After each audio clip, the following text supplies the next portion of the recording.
રાજ્યમાં state monitoring cell એટલે કે એસએમસી એ ગુજરાત પોલીસની વિશેષ શાખા છે. પોલીસ મહાનિર્દેશક અને મહાનિરીક્ષકને સહાય પૂરી પાડવા માટે અમલીકરણ, સંકલન, સંશોધન અને વિશ્લેષણની એસએમસીની પ્રાથમિક જવાબદારી છે, જેમાં પ્રોહિબિશન, જુગાર સહિતના ગુનાઓના નિવારણ માટે એસએમસી રાજ્યવ્યાપી દરોડા પાડી શકે છે.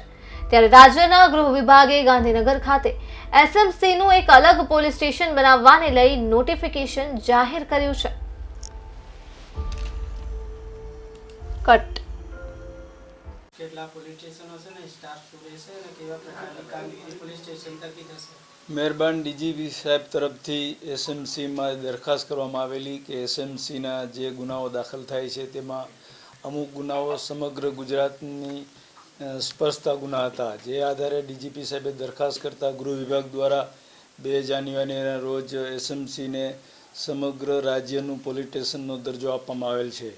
એટલે આ પોલીસ સ્ટેશન ફક્ત એસએમસીનું પોલીસ સ્ટેશન એક જ બનશે, જે ગાંધીનગરમાં હાલ અમારી જે ઓફિસ અહીંયા કાર્યરત થશે અને તેનો વિસ્તાર સમગ્ર ગુજરાત રહેશે, જેમાં ભારતીય ન્યાય સંહિતા તેમજ માઇનોર એક્ટના તમામ પોલીસ અધિકારના ગુનાઓ દાખલ કરવામાં આવશે. ના, એવું જરૂરી જણાય કે સમગ્ર ગુજરાતને સ્પર્શતા હોય, વિદેશને સ્પર્શતા હોય, ક્રિકેટ સટ્ટા બેટિંગને હોય, કબૂતરબાજીના હોય, એમાં ડીજીપી સાહેબની મંજૂરી લઈને અહીંયા ગુના દાખલ કરશું. બાકીના જે રૂટીન પ્રથા છે હાલ એસએમસીની એ પ્રમાણે કાર્યરત રહેશે.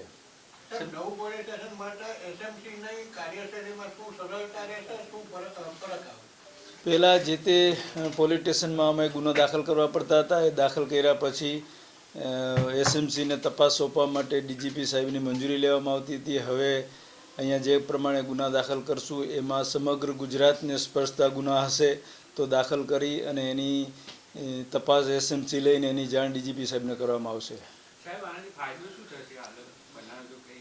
કે અમુક ટાઈમે ગુના દાખલ કરતી વખતે સમગ્ર ગુજરાત હોય, વિદેશોને સ્પર્શતા ગુના હોય, તેમાં દાખલ કરવાની મંજૂરી લેવાની, જે તે પોલીસ સ્ટેશનમાં એના મુદ્દામાલ પાવતી ફાળવાની, આ તે બધી પ્રોસેસમાંથી ડાયરેક્ટ એક ડીજીપી સાહેબના અંડરમાં સીધું સુપરવિઝન કરતું પોલીસ સ્ટેશન અસ્તિત્વમાં આવશે, જેનાથી ગુનાની સ્પીડમાં તેમજ ઇન્વેસ્ટિગેશનમાં ફાયદો થશે.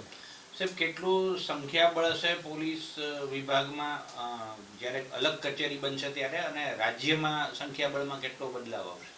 એ તો અમે 0 બજેટથી જ પોલીસ સ્ટેશનની મંજૂરી માગેલી, જે આધારે ગૃહ વિભાગે 0 બજેટથી પોલીસ સ્ટેશન મંજૂર કરેલ છે.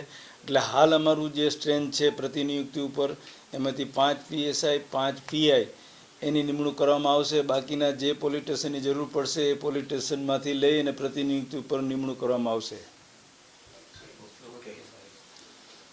એટલે તમારા મગજમાં જે